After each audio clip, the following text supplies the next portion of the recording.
What's up, everybody? Welcome to episode 83 of Value Town. I'm ChanManV, and always done. Come on, y'all. So I'm ChanManV. He's Noxious, and our guest today is Zalae.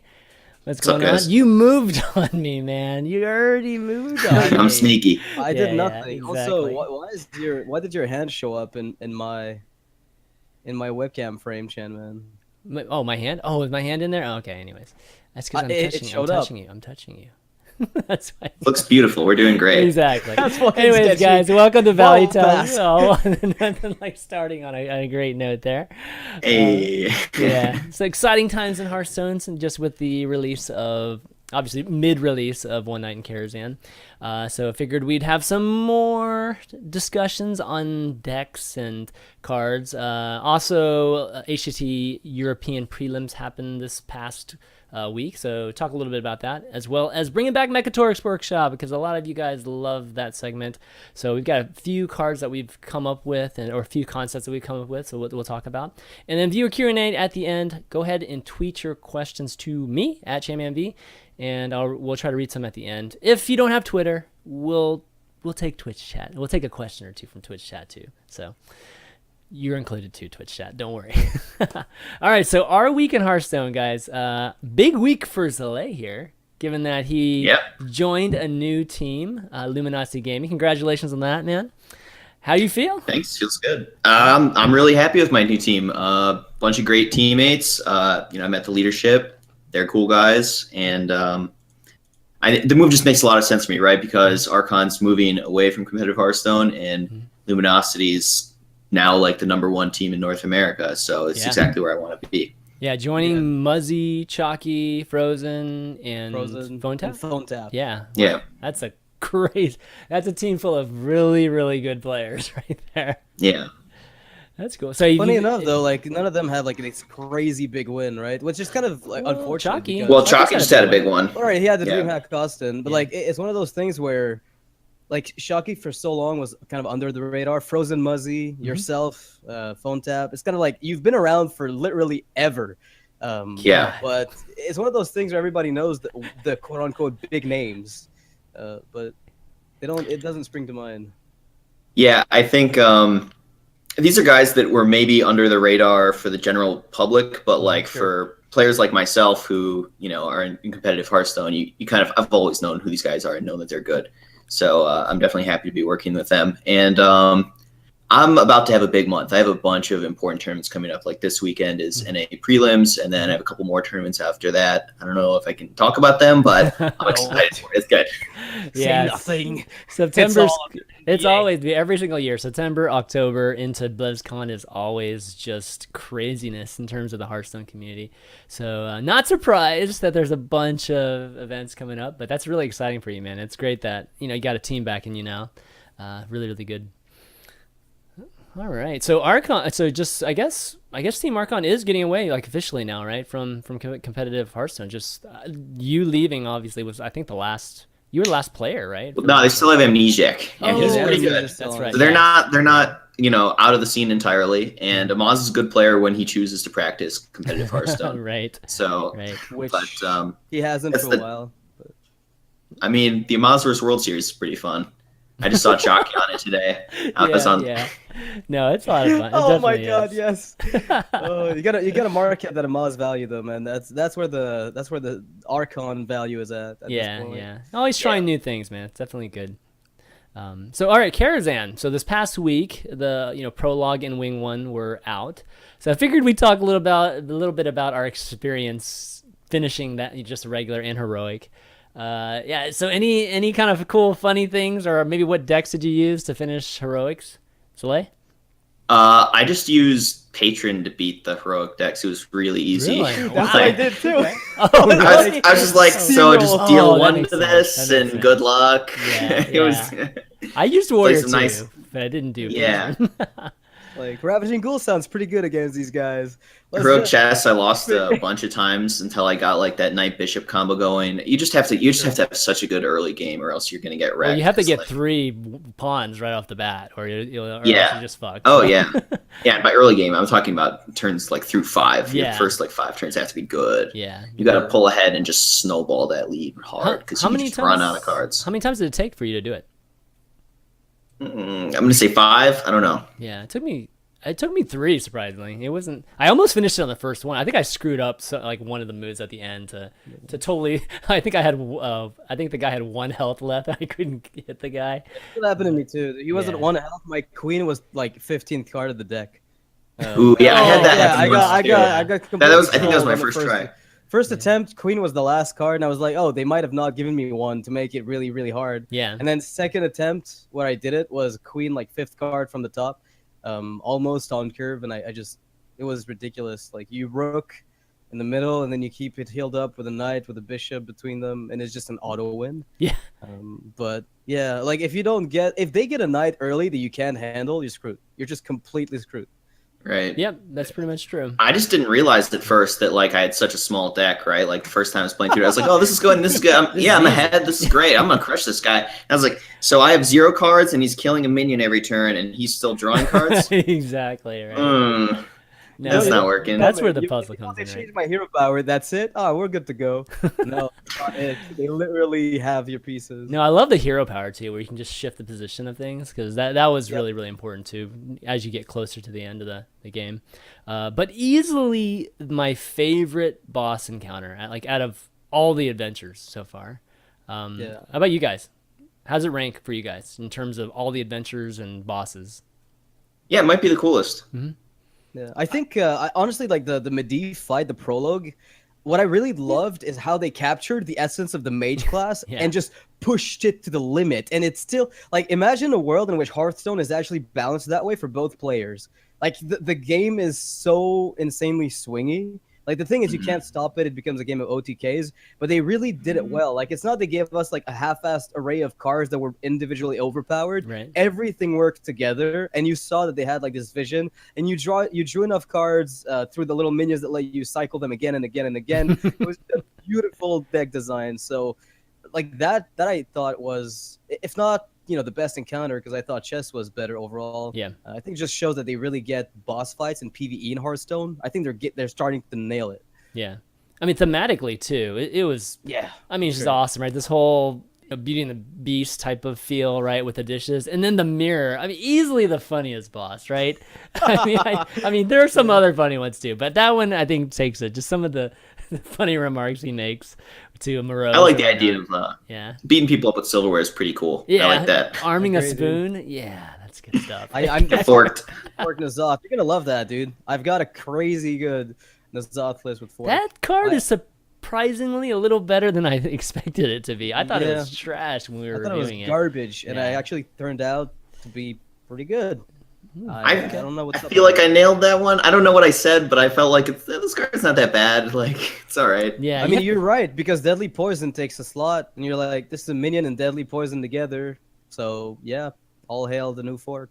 Yeah, it's like, 2 mana, 3/2, you +1 mana to draw a card, right? Like, it's okay. I think a lot of people have the expectation of just arming the weapon immediately, so they just react in that fashion. Nice? That would be disgusting, right? But still, the card draw, the card drawing and drawing a Fiery War Axe, dude, that's pretty good, or at least something similar to Fiery War Axe. It's a little bit more expensive, right? Is it 3? It's 3 mana, right? It's 3, yeah. Yeah. So the thing is, I'll play Eaglehorn Bow in a lot of decks with no synergy whatsoever. Just 3 mana, 3/2 weapon, I think is pretty solid in Hearthstone right now. Yeah, true. Rally played in Paladin without Divine Shields anyway. Mm-hmm. Just an inclusion for removal on 3 health minions. Pretty sweet. Yeah, definitely. Well, so the next wing's going to come out tomorrow. Obviously, we'll be talking about tomorrow's wing just next week. But what are you looking forward to in the next wing? Personally, I mean, I think for me the biggest one is the 4 mana 3/4. I think it's Barnes that spawns a 1/1 copy of the minion in your deck. So it's really good with death rattles. It's good with things like Emperor. You get that at the end of your turn, or either Ragnaros at the end of your turn. It's also just good with stuff like Knife Juggler, or I mean, it's not great with Knife Juggler, but it's okay. right? Like if the 1/1 sticks around, it's very threatening. I think it Or- triggers as well when it comes into play right away because Barnes would summon it before it's considered entered into play. Oh, really? Well, so you From get my a shot. So understanding, you get How a shot. confident are you on that? It's like Deathlord Wild Pyro. I'd put it pretty high up. Oh, wow. Okay. So the But Q is maybe that I'm way. wrong. Okay. Maybe I'm wrong. It's particularly good in Hunter because also there's the 3/4 that makes your secrets free. You get a 1/1 of those, and your secrets are free, right? So now instead of playing 2 of that card, you're playing like 2.2 of that card, Yeah, right? That's I think what a I lot of like. people, yeah, a lot but- of people are talking about that one. So, Yeah. speaking of all the different scenarios, somebody actually posted today on Reddit, like all the different types of like, or not every single card, obviously, but some very key cards from each of the classes. Here, I'll post it in chat here. I'll post it. I want to look through that. Yeah, I'll post Honestly, it in though, our like thing, too. I really, as much as I want to love the card and be hyped for it, I hate Fandral being 4 mana, just because of how easy it is for that one class to get it out early and then snowball out of control. And I feel like Barnes just gives everyone a Fandral if they nail the Kinda. absolute lack of strategy involved in like rolling well on it. So Well- as much as I like it, I'm just afraid that it becomes this. You commentate a game and everything's potentially lining up to be an exciting game, and then oh hey, he rolled Tyrion. Oh, let's have fun. It's just one of those things. I don't know. Well, I'm torn on this. I think the I'm torn. coolest part about Barnes isn't necessarily. I think you're right. Like once you have a deck set, it's going to be a lot of just crazy situations, and they're all generally going to be good because you're building the deck so that they're all good, right? But I like the Even fact if that they're you not, build it. dude, I like if you build a get deck the, let's say around them, 1 out though. of 10, Yeah. you don't even build around it. That's the fucked You don't up have part to, about but Barnes, if you dude. do, then it's like almost You all. don't want to. Yeah, It's you don't not want to. good You put it in a enough deck to where it's do good. that. You literally shove it anywhere, and 10% of the time it wins you a game right away. That is fucktarded. Like Yeah. that Yogg's card around should time. not I exist. have to agree with Noxious on this. It's Like it's fucking it's bad. it's going to be some very feels bad RNG that you have like very little control over, and you don't build your deck around it. You're right, because like by default you're getting 4 mana, 4 or 5 worth of stats. Yeah, it just you're doesn't getting cost you much value. to put in your deck, Mhm. and you don't want to like make your deck worse in the scenarios where you don't draw it. You just want to, sometimes it's good. Oh no! What I meant was when I do build a deck around it, it just meaning like you just take into account that Barnes and what other cards Sure. that you can get a lot of value from. Yeah, Yeah, I guess not from the it's a standpoint of factor. yeah. But you don't want to trap yourself by like trying to only play cards that are good when you Barnes them. Yeah, You yeah, charge. right. You should make a good deck and put Barnes in if it's good. Gotcha. Kind of Gotcha. thing. So it's very Yogg-Saronish then. It's just a miracle win or some type of just crazy swing in a given deck already. We didn't need more of those cards, unfortunately. but- I'm kind of scared of it in Hunter, honestly. Like, I'm scared of a Hunter dropping this Oh on my filler and gosh, just yeah. getting like anything from Infested Wolf, Kindly Grandmother, High Mane, Mm-hmm. even a huge Toad or any ping minion is just good enough in and of itself. It's kind of Yeah. scary in Hunter. Yeah, and Hunter, I think, is the one that's gaining the most from tomorrow's swing opening between Kindly Grandmother and Barnes. Kindly Grandmother in particular, it's exactly what Hunter needs, right? yeah. You have High Mane on 6, you have Caldwell on 8. These are really strong plays, but Hunter early game is weak. You get run over, you get killed. This is 4/3 worth of stats for 2 mana, way ahead of the curve.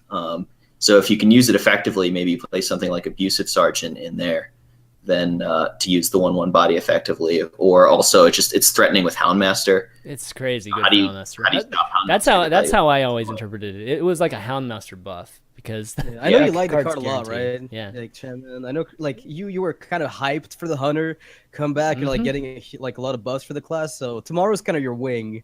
Yeah, I mean, I think that's all the Hunter cards, right? Wait, well, there's one more, Those are the- right? those are the two big there's ones. the trap. There's the trap, right? Yeah. Oh, the trap's going to be good too. Yeah, the trap's When I good, was too. reviewing this set, I didn't really like the trap, but having played with the 3-mana 3/4, was it Cloaked Huntress? Yeah. I think Cat Trap looks like better than a lot of traps that already see play in Cloaked Huntress decks. Yeah, let's talk Sure, about I'd say the it's the 100. better one in that deck actually. But Yeah, let's go ahead and move on to the next segment, the tech. So we this segment, obviously we're going to talk about decks, and it's going to be a combination of just showing some decks that people had success with this week or just some cool ones, as well as just conceptually just creating some kind of frame for this coming week. And in this particular case, Zalae provided a abbreviated Hunter deck, which is the one on the very right. That's missing a few cards, but again, it's more of a concept for what's the grandmother coming and It's intended for tomorrow when you add in 2 of the 2-drop and Barnes. Yeah, and Barnes.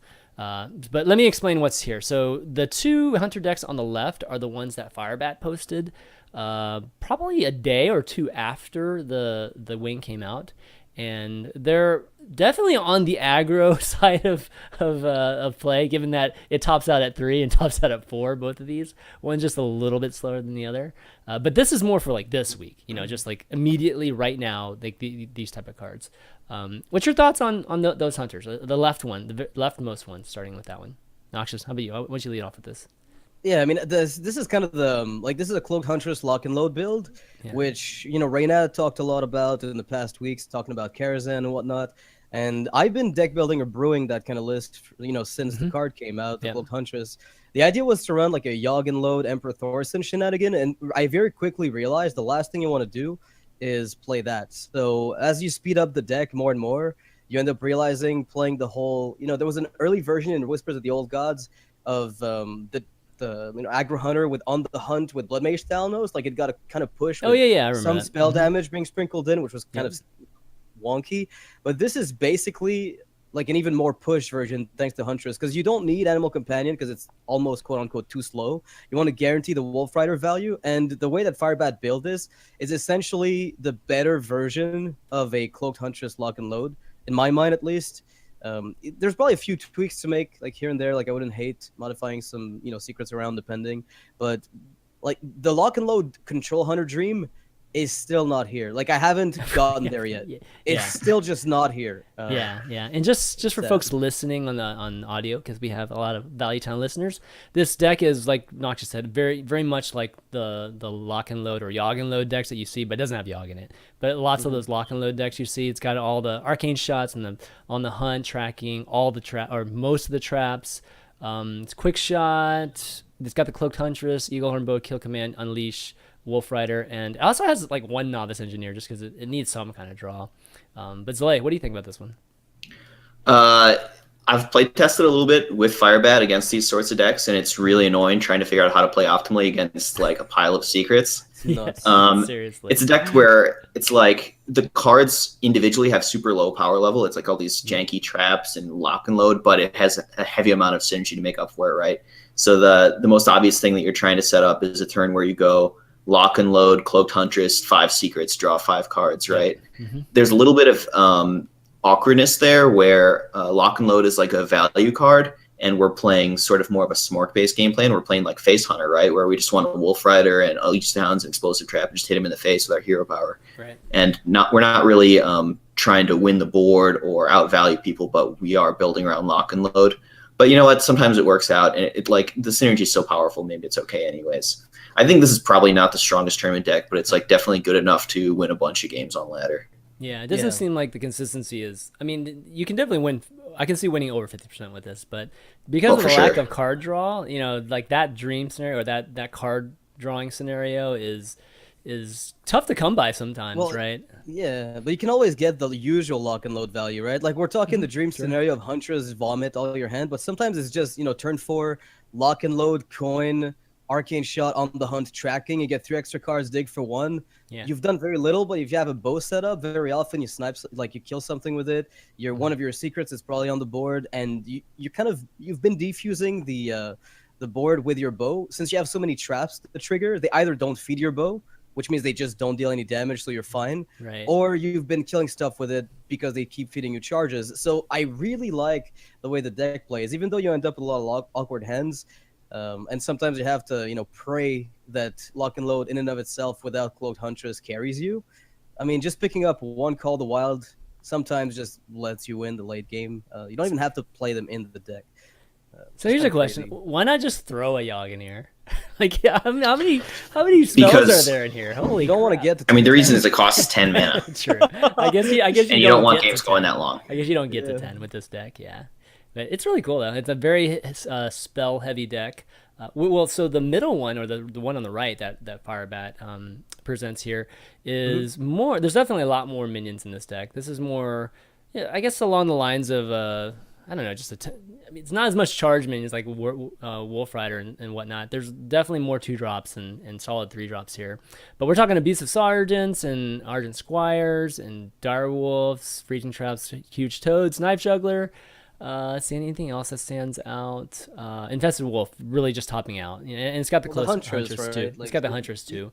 Not as many traps here, so the Huntress is probably right on the edge of actually being consistent with the amount of value you get.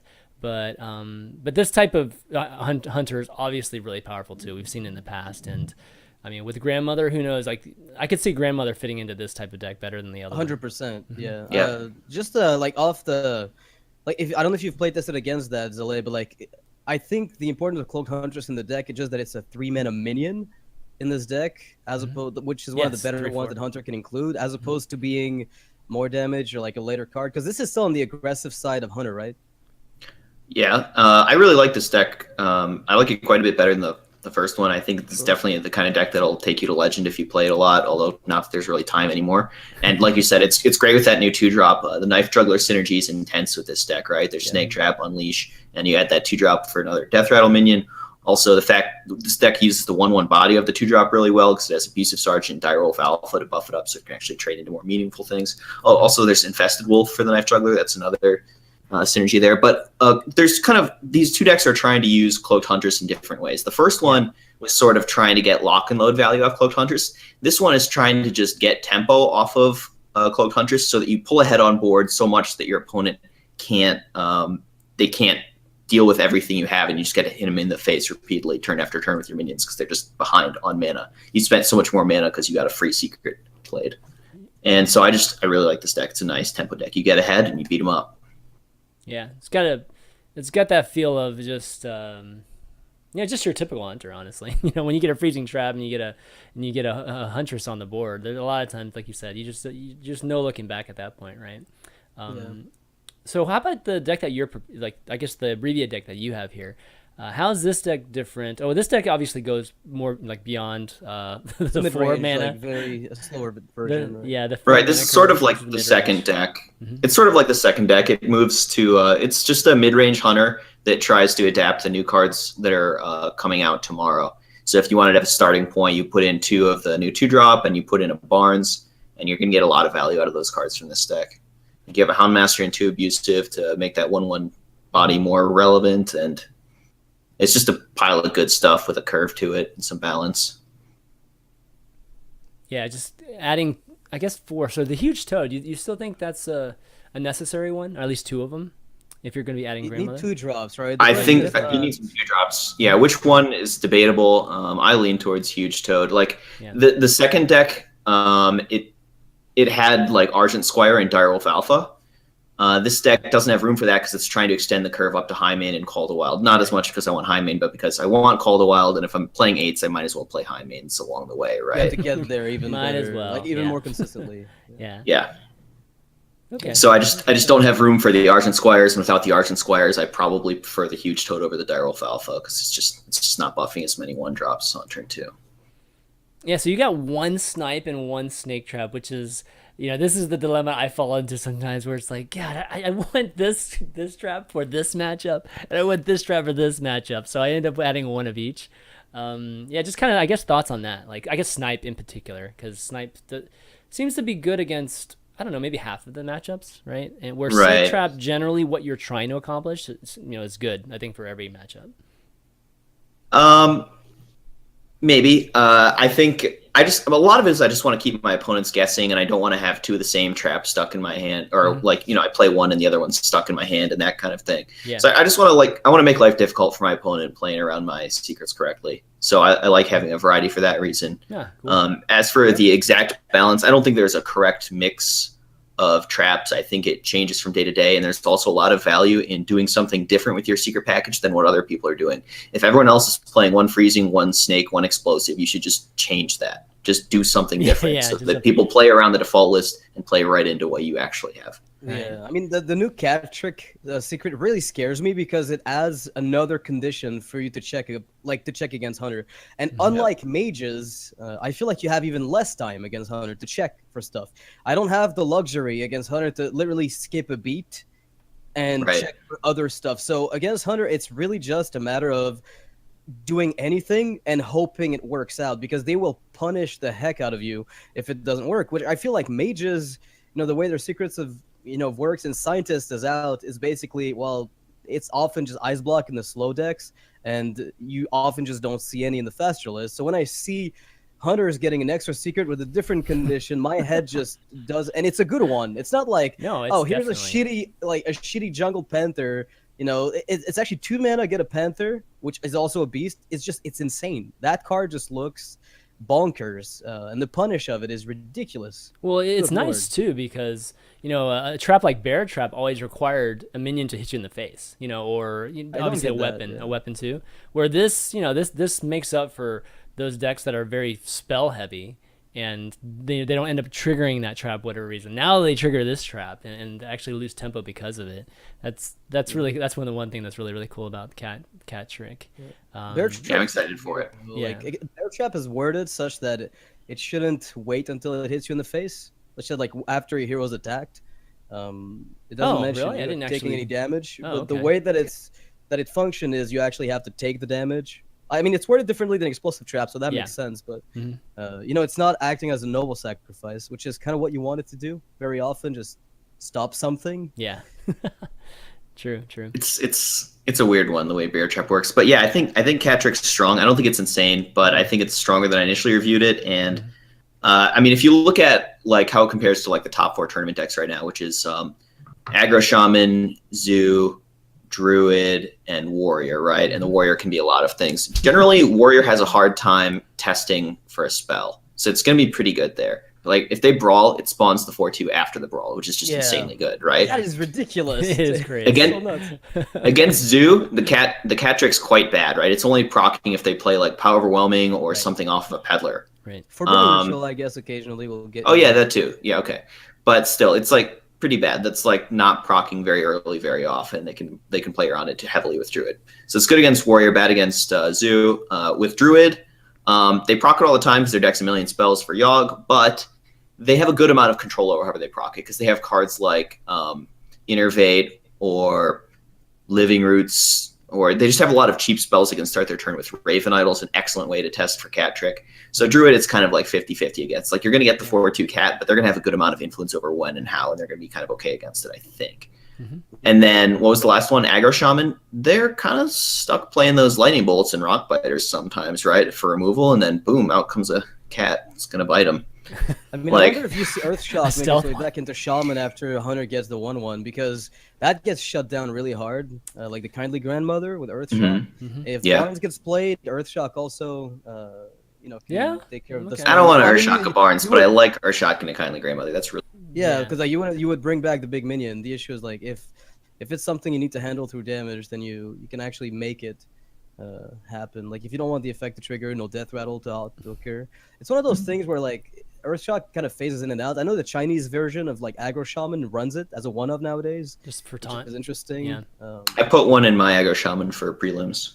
Yeah, I think it makes a lot of sense. Part of the reason is the uptick in Ancient of War in Yogg Druid. Right. So I want to be able to push through that. And it's just generally very often useful, deal with those 1/1 Death Rattle, that 1/1 Divine Shield. There's a lot of that stuff running around right now. What, silence is good, guys? No. Hear me out. It's only good when it does damage too, right?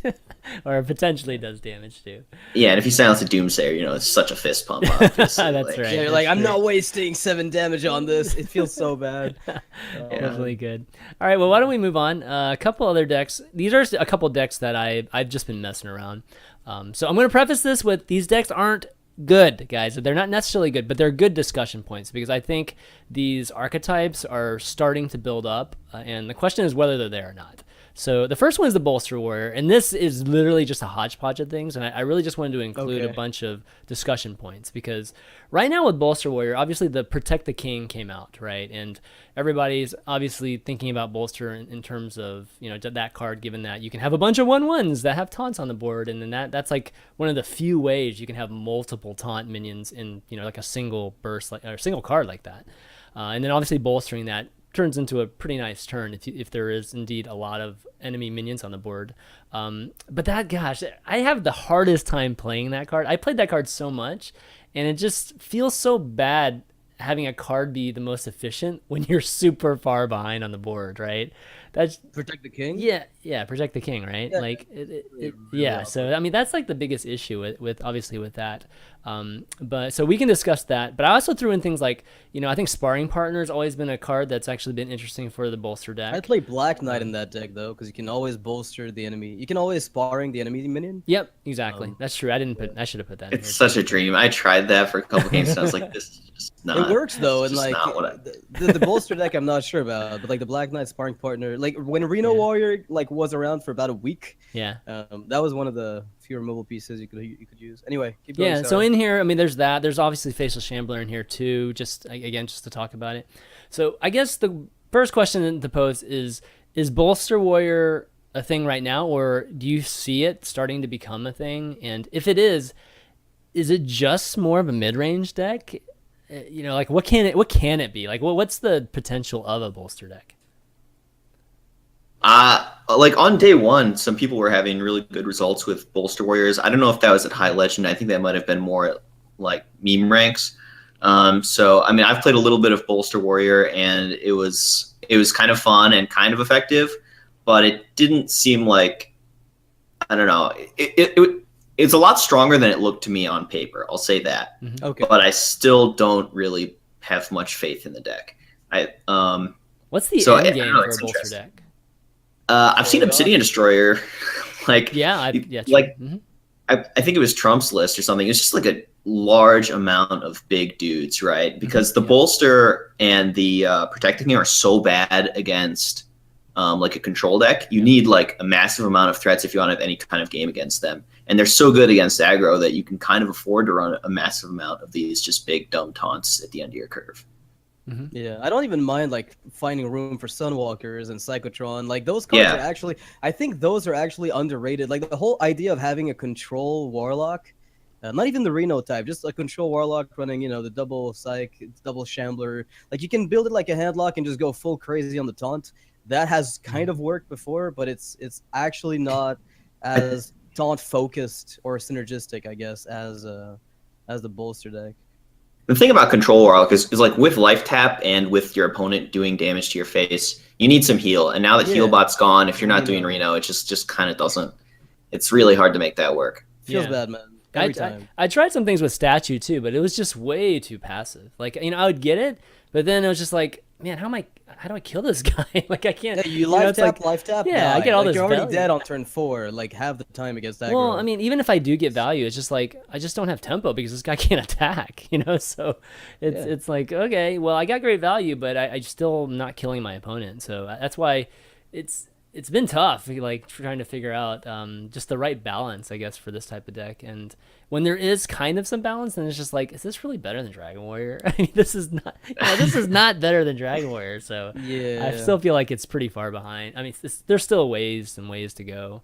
I've definitely had games with Protecting Bolster where it just wins me. Like they make a bunch of 1/1s with Teacher or Wisps, and I make a bunch of 3/3s and I execute their only big guy and I weapon a thing, and they're like, oh my god, and I'm like, yeah, you're dead. You're 1-3-3 up from their you're Savage dead, Roar, boy. but you're 1-3-3 up. It's like what I like about the concept though is that it gives warriors like another Ravaging Ghoul, kind of in some of the decks that might prefer to run like another copy of something like it that deals 1 damage in AoE. It's just really clunky against any metagame where people are teching against 1/1s. You happen to put yours down. Right. And if they're a deck that's teching against 1/1s, they won't give you any Protect the King value, so then it's pretty mediocre. Yeah. It's like everything that Protect the King tries to do feels like it's always a little bit too slow. I Unleash the Hounds is obviously better because you get to use your guys now. I almost feel like Protect the King could have been 2 mana and still been okay. Like that's how the thing about Protect the King, like that I've when I was playing it, I was wishing, or even like mentally, it was in my head a bit, because when I was thinking about the card just normally, I was like, okay, average condition, probably 3. You get 3/1/1s and maybe 4/1/1s, like whenever you want to use it. So I don't know. I had this mental thing where it's just like I kept thinking I would just get 3, but that's not the case, And so you never do. Yeah. I kind of wish it was just put down 3/1/1s.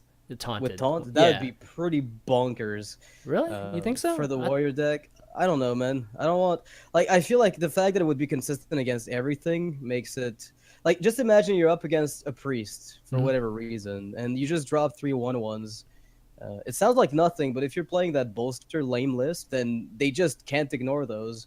And if you've played anything else in the early game, like with Blood to Iker, it's kind of scary to give Warriors any more consistency for tempo, like any earlier than I don't know, dude. Like I think Warriors have enough right now. Blood to Iker, they've got the Axe already. They've got Axe as champion in the Dragon list. They play Frothing or Fierce Monkey on 3, Korkron on 4. If you give them another 3-cost consistent card, you might just break it. Yeah, I think the key thing to keep in mind here is bolster, and it just goes really well with cheap taunts. Yeah. If you can play them together in the same turn, it's just way more effective. And so if you can consistently get 3 taunts out for 3 mana, that's really good with bolster. 9/9 worth really good. 5 because if new meta game. Yeah, like if one taunt sticks for a turn and then you just play those 2 cards together, it's like, whoa. It'd have to be a legend too. You can only do it one time. If you could, yeah, that's true. You get 3/5/5s. We're already complaining about that with druids, right? So our potential beast druids coming up. So that would be pretty crazy for warriors to be able to do it too. Okay, I don't want a good warrior deck. I think I'm done with them, dude. I mean, it's not that, so I hate the thought of us feeling like, oh, warriors don't need anything else. Like, I don't think that's necessarily how you should, the design should be approached. It's more like you need to add shit to the other classes, like priest. Yes. It's like, so what if warrior? I mean, we can only play one warrior class in all these tournaments, anyways, which is something to be considered too. I feel like that format in itself, some people should experiment with possibly allowing folks to play multiple class decks, but let a warrior do, like if a warrior has a bunch of stuff, then that's fine. I mean, I think it's totally okay for people to figure that out, especially on ladder. People play all kinds of different warriors on ladder. Yeah, I guess we could make like a priest card called like Protect the Queen, and it actually spawns like 0/0s that silence your hero. Yeah, and draws cards. Yeah, I mean, of course. All right, so the next one I have here is Divine Paladin, and this is kind of similar to. So I haven't played any of the Divine stuff until like this week, just shit, even since Whispers of the Old Gods. So I just decided, okay, let's just do it. I haven't done it in a while, so let's just do it, and started building it just really similar to what I built old decks that were almost like flooding Paladin decks, and it's good. It's just one of those decks that always. It's always dependent upon drawing Divine Favor or not. Yeah. If you draw Divine Favor, you win. If you don't draw Divine Favor, you lose. Type of thing. But it's pretty fun. I mean, Morose is in this deck too, so obviously that was one of my motivations to doing it.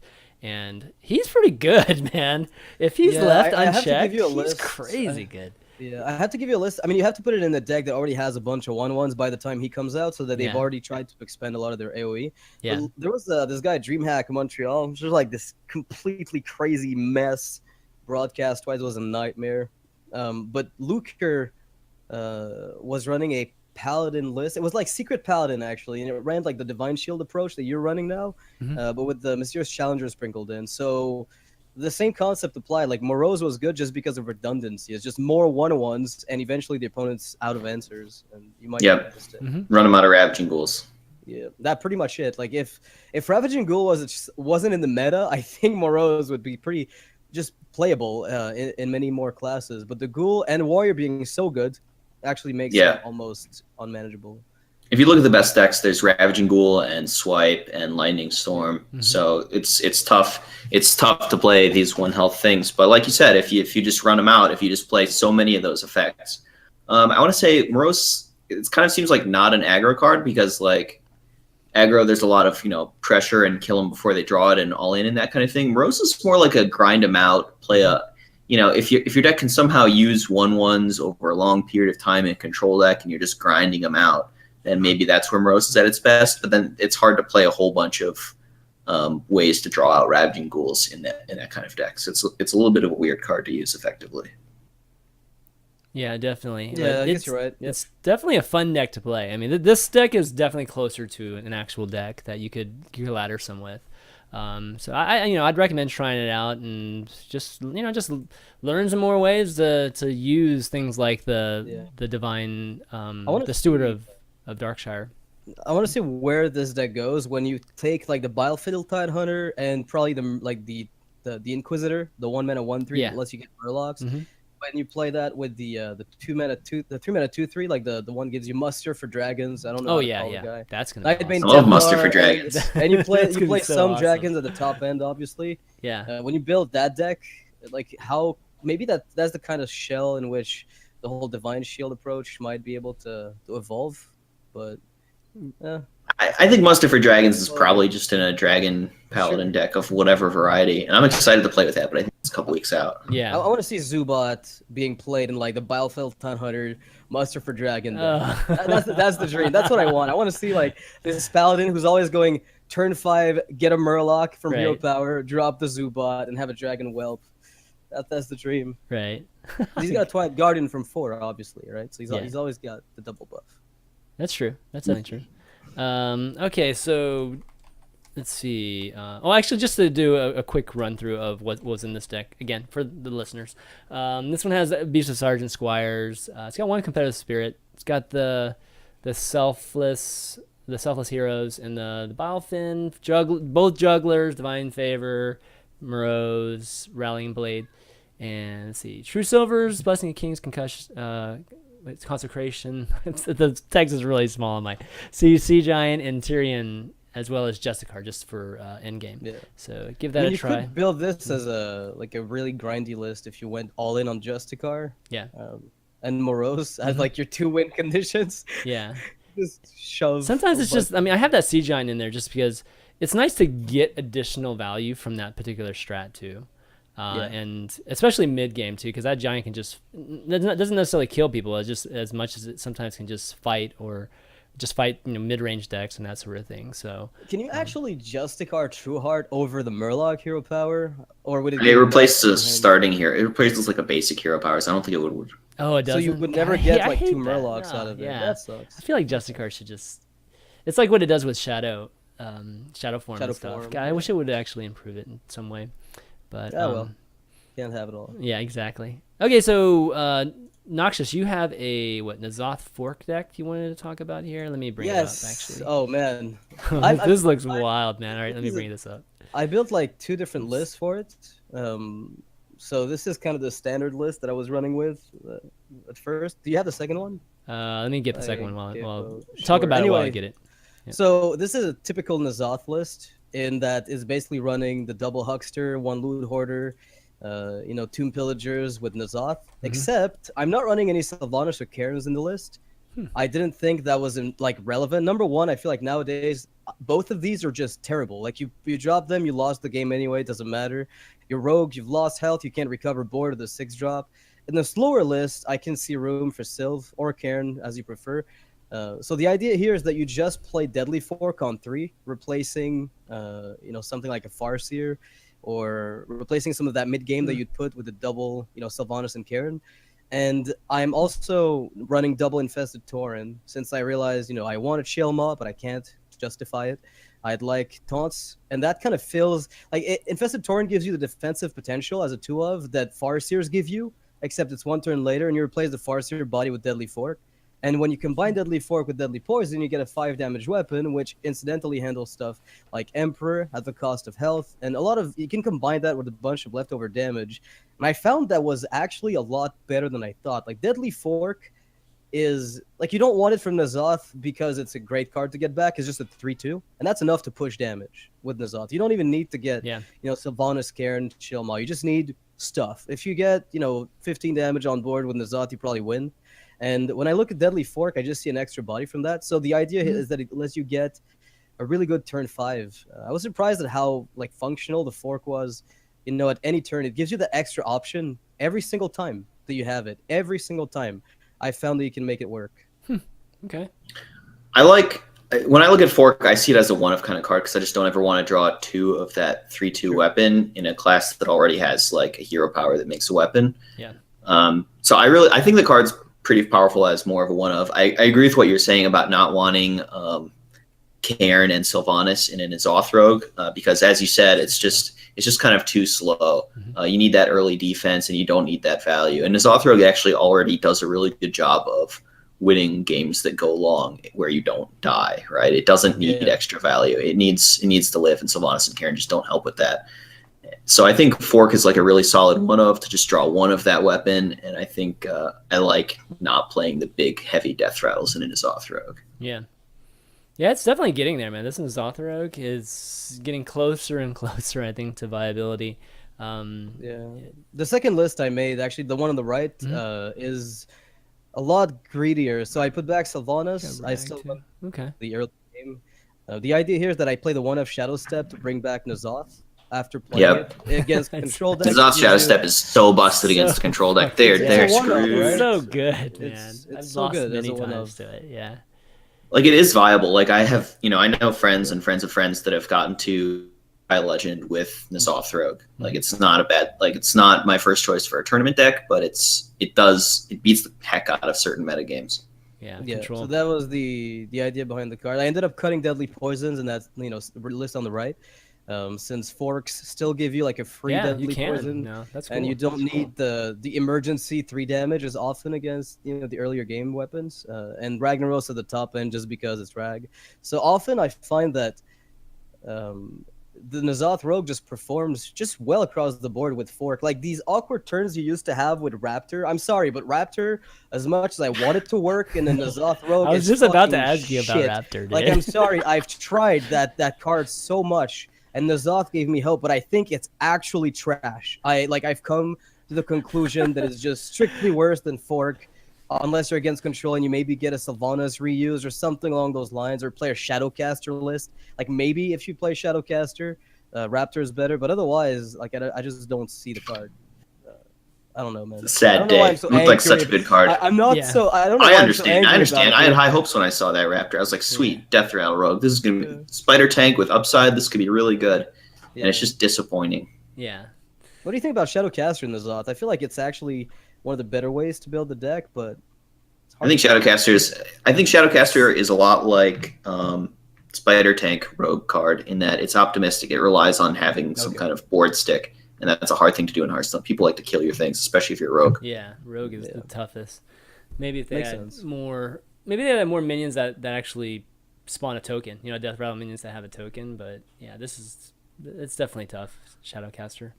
Morose. Yeah, morose. I mean, I really like the idea of like a Rogue list with Shadowcaster and Twilight Summoner. Like, I think it's fine. Okay. When you start playing like Shadowcaster, Summoner, Raptor in the same list.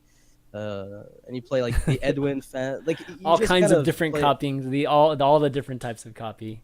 Well, you don't need that much like copying effects. You really just need double Shadowcaster, and it's enough because you value people down. But it's just, I feel like you just don't have any card draw in that deck. Like I like the version with double prep Gaddisand a lot more than the other N'Zoth list that I've seen that sometimes cut prep because there's so few quote unquote good spells. But then you just starve for cards. Yeah, it feels bad, man.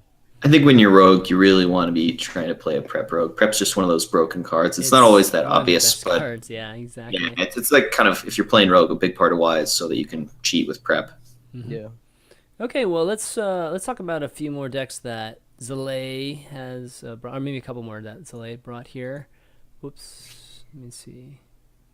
Oh yeah, the Shaman list. So we got the Evolve list. Oh, that's a lot of fun to play. And then I played that Evolve Shaman on stream yesterday for a couple hours, and it did better than I expected. It's sort of it's not as all in on the Evolve mechanic as I've seen some other decks. It's more towards a mid-range Shaman, and it actually performed like way better than I expected. I climbed from somewhere in Legend to top 50 Legend.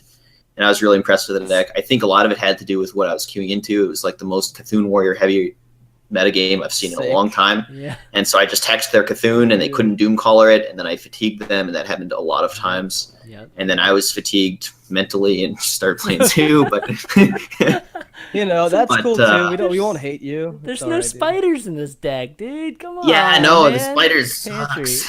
I'm sorry. The spider, it was so sorry. Performing, but when Tuskar Totem makes your alternative, it's kind of hard to justify. I really tried to make that card work. I'm surprised you ended up just cutting it out completely. Yeah, everyone was yelling at me to play Pantry Spider, and I was like, listen, I've played that card, I've read that card Yeah. all of it is bad. I don't want it. I don't I don't think want it. it's Like, that bad. it is good to evolve Pantry Spider. I agree. But what about those times when you have Pantry Spider and not evolve, right? Because that happens Evolution. I don't know. got two. No, man. It's Flame only tongue. one though. Yeah. The Master of Evolutions, I love that guy. He Yeah. just, I mean, Yeah. 4-mana 4/5 with upside. This deck's Yeah. great at sticking a board. It's like so hard for them to keep your board clear all the time, and so you get to value trade and evolve pretty often. Okay, so And- oh, go ahead. The dream is to double evolve a 6-drop, because the 7-drops are kind of bad for evolve, but the 8-drops are so good. You get, Tyrion, Ragnaros, other. Yeah. I got, what was it? The mage one that gets 3 arcane missiles. Oh, Ronin. Yeah. Yeah, that killed somebody. So if you can just double evolve one of those 6-drops, and we got a lot of cheap 6-drops in there, then that's just a very good time. Yeah. And one of the main issues with the decks that are built to be all in on the evolve mechanic is if they ever fall behind, they just get wrecked, right? And it's pretty easy to fall behind against a deck like Dragon Warrior, where they have Alexstrasza as champion, Fiery War Axe, Blood Ichor. It's like so hard to keep up on board. And if they ever pull ahead, they just value trade you into the dust. This deck has Lightning Storm and Maelstrom Portal, so you can actually catch up if things don't go perfectly for you in the early game. Yeah, so that's the next question I was going to ask, is your thoughts on Maelstrom Portal, given that it's cheap, but I feel like it needs spell damage for it to actually have significant value versus just the one. Well, not always. Version. Sometimes they just play Dude Living Roots, and you're like, get wrecked, right? That's right. That's right. But yeah, it's way better with spell damage, as you're saying. It scales super well with spell damage. Honestly, that's something I want to talk about. I was more impressed with the spell damage AoE portion of the deck than the evolve portion of the deck. Mm-hmm. Having played a little bit more with evolve, I really don't like it. I think my initial instinct that it's kind of win more is correct. It's if you're playing against a control deck, sure, you get to build a big board, but once you evolve, then they use their Brawl or their AoE card and they clean it all up. Right. And if you're playing against a non-control deck, then they're probably fighting super hard for board, like Zoo or Aggro Shaman, and it's just hard to ever get a bunch of minions around to evolve. And if you ever do get a bunch of minions around to evolve, you probably would have won with any other card instead of evolve as well, right? Like, you're probably already winning that game. So it's just really hard to evolve sort of a win more card. It's like it takes these spots where you have a big board that they can't deal with and makes it a bigger board that they can't deal with. It's actually not that valuable for upping your win percentage, but it does do super powerful, super fun things, and I could be misevaluating this. Like, it does. I've definitely had some really broken evolve turns where it just does crazy nonsense. I think especially. double evolve is kind of where you want to get the value. The issue is, like, sometimes you'd like to sprinkle in a Bloodlust in that list because that's what evolve does, kind of. If you have a board that's going to be good with evolve, well, it's even better. Might as well kill him. Than Bloodlust. But the one thing that I think is interesting about evolve that hasn't panned out is, like, I was expecting those. Like in a meta game where people trade and just have their stuff damaged, evolve is really good because you just heal it up and you just make it better on paper. But the problem is, like, the meta game nowadays is mostly just buff something up that's cheap and kill your shit. So you have a horse rider, like, you're smashing into your 4 health minion that you'd love to evolve after it's been, it's going to be on 1 health for trading into something else next turn, but it never happens. You always lose your minions right away. And often nowadays you get punished so hard for losing the board that people commit and go all in on doing exactly that. And when they don't commit to going all in on removing your board, then you're still killing, like, the Flame Tongue, and then there are smaller minions, and evolve is at that point a win more. So it would be good in if Priest had evolve, I think this is the type of card that Priest could kind of use because they would be happy to just have minions stick on board. They have high enough health that they're Priest minions to be evolved afterwards, whereas most classes just lose their shit right away. Arcano Smith is, I think, one of the better cards for this list, though. Yeah, let's talk about that. I really was going to bring that one. Arcano Smith with Flame Tongue is great. Yeah. That's a good time. Oh, gosh. Oh, yeah, it's really, really good. What is the 0/5? Is it actually a 2 mana? It's a 2, yeah. Okay. All right, that's good. At least you can avoid the craziness. But 0/5, yeah, that's surprisingly effective. Not easy to get through, but does cost 4 mana though in the end. For those of you, I can't see it again. That deck has Arcano Smith. It's got all the free free cards too that you get when you play this deck, like Things from Below and Nerubian Prophet, as well as Fire Elemental and Thunderbluff Valiant, just to kind of top it off. So yeah, this is absolutely a fun deck. I've still been playing the Bogchamp from time to time, and Bogchamp's still really good right now. Every time I play it, it works pretty well. Yeah. I mean, it's so hard to punish it. Yeah, and that's heal too, right? So heal's just like a big part of surviving these days. Okay, so the other deck that you brought here, Zalae, is and again one of these abbreviated decks, just more conceptual, and it's a Yogg deck. So what are you looking at adding into this deck? Right, so it's just that we're getting that Arcane Giant, I think it's called, tomorrow. Yes. 12 mana, 8/8 gets one cheaper for every spell that you play. I think that's a big important card. It plays well in these decks that play a bunch of spells and survive. So, any Yogg deck, and the default best Yogg deck right now is Druid. So I took a Yogg Druid and trying to fit 2 Arcane Giants in there and make it make sense. So I cut some top end like the Onyxia or the Cenarius and one other card, and I tried to make it super spell heavy. So what you do is you just play the normal Yogg game plan where you play spells and survive and survive and survive, and then eventually you play Yogg, and then you play a 0 mana 8/8, and then they're kind of dead. And then one of the things I emphasized, we have 2 Ancient of War, because Ancient of War is really vulnerable to effects like Execute, but so is your Arcane Giant. So you're trying to overload those types of removal. You're just trying to run them out of that stuff. Just too many big dumb idiots. They don't have enough spot removal for it all. Yeah, I mean, Fandral and Violet Teacher occasionally also, get those executes. So if you overload with the Ancients of War, you're 100% guaranteed to just have clean 8/8s on the board that stick. Very often, at least. Can we just go out there now and just say that card is just going to be super good? Because Arcane Giant? Yeah, I mean, it should be, right? Yeah, There's right. No I would be shocked. I'll go on record saying I will be shocked if that card is not super good. Super good meaning it'll be played at the competitive level to some extent, just because there's so many spell centric decks right now, and we see it in form of people just throwing Yogg in it. Everyone, in some of these decks, and adding free 8/8s. I mean, that is just super good. The synergy with Yogg is insane. I think if it weren't for Yogg, I'd be a lot less impressed by the card. But as is, it's like, well, yeah, I'm inclined to agree. It's probably going to see play in some competitive decks. Oh man, Lock and Load Hunter just sprinkles in Double Call the Wild with Double Giant. It's just like anything. It's like you could play it and there's this whole Blood Warrior, the whole warrior that we're just gonna have basically 4 giants in, and I mean I just feel like this is an easy card to add to some decks that are already pretty hard, pretty good already, and then we're talking about potentially 0 mana cards, right? So. Yeah, it's going to be awesome. I think everybody is going to be playing that card, running that card tomorrow, and hopefully it's not going to be one of those, degenerate cards. But it's exciting though. I really like to see at least these crazy plays at the end of games, just big plays versus I don't know, just playing Yogg and that's it kind of thing. Yeah. All right. Let's see. I guess any last comments on decks before we move on? I mean, the Arcane Giant, you mentioned it briefly with Blood Warriors, is kind of an interesting concept. Yeah. You would play it in, I guess, some kind of... Sorry, what? We talked about that with Reynad last Yeah. time. I have the list. Okay. I have a list already come up with, but I'm not convinced it's better than Worgen OTK ever is the problem. Right, because 8/8s different. come down and they don't defend you or kill your opponent or anything. It takes more time for you to win after you do your thing. It's a 2-turn kill too, versus just a single turn because you don't have charge, right? It's more than a full TK. turn slower. You could add right, charge. Worgen straight less, kills them. right? You could literally go You could- Giant, Charge, Faceless with one Emperor tick on 3 cards like that. That can work. But is that as clean of a kill as 4 Worgen's? cards that is right, because the thing is, That's Worgen hard. steals games on turn 6 sometimes. Just Right. Worgen charge, double in a rage. I've been able to curve, and somehow my Wild Pyros hit face. My axe is set up. I win. Yeah. There's Whereas more scenarios. this is literally a turn 10, 30 damage, which is really limited against any warrior archetype. So yeah. Yeah. Good point. All right. Well, why don't we move on here and talk a little bit about the Hearthstone Championship Tour?